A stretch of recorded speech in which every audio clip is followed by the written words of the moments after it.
بسم اللہ الرحمن الرحیم۔ تمام تعریفیں اللہ تعالیٰ کے لیے ہیں جس نے ہمیں پیدا کیا، اور بے حد درود و سلام ہوں حضرت محمد مصطفیٰ صلی اللہ علیہ وآلہ وسلم پر، جن کے صدقے سے اللہ تعالیٰ نے 18,000 مخفی مخلوقات کو پیدا فرما کر دنیا آباد فرمائی۔ السلام علیکم viewers, welcome to my channel تقدیر بدلتی ہے۔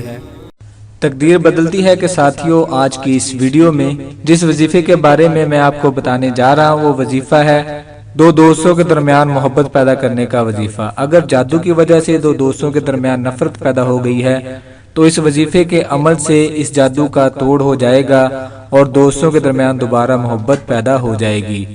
اس وظیفے کے بارے میں تفصیل سے جاننے کے لیے اس ویڈیو کو اینڈ تک ضرور دیکھیں۔ ویڈیو میں آگے بڑھنے سے پہلے میری آپ تمام دوستوں سے گزارش ہے کہ میرے چینل کو سبسکرائب کر لیں اور گھنٹی کے بٹن کو بھی ضرور دبا دیجئے گا، کیونکہ اس سے آپ کو میری آنے والی تمام ویڈیوز بر وقت ملتی رہیں گی۔ اگر میرا کوئی بھی بہن بھائی کسی بھی مسئلے سے دوچار ہے تو وہ حافظ محمد رمضان صابری صاحب سے رابطہ کر سکتا ہے۔ اسکرین پر نمبر دے دیا گیا ہے، آپ اس نمبر پر واٹس ایپ کر کے اپنا مسئلہ بیان کر سکتے ہیں۔ اللہ تعالیٰ کے فضل و کرم سے جناب حافظ محمد رمضان صابری صاحب ہر مسئلے کا حل اللہ تعالیٰ کے پاک کلام سے کرتے ہیں۔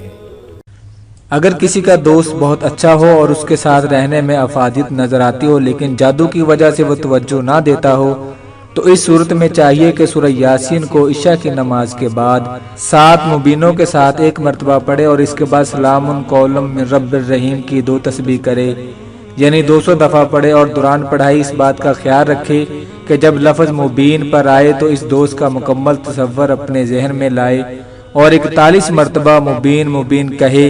اس طرح ہر مبین کو 41 مرتبہ دہرانے کا عمل ہر پڑھائی کے دوران کرے۔ اللہ کی مہربانی سے دوست کا دل پڑھنے والے کی طرف راغب ہو جائے گا اور آپس کی محبت اور الفت میں اضافہ ہو جائے گا۔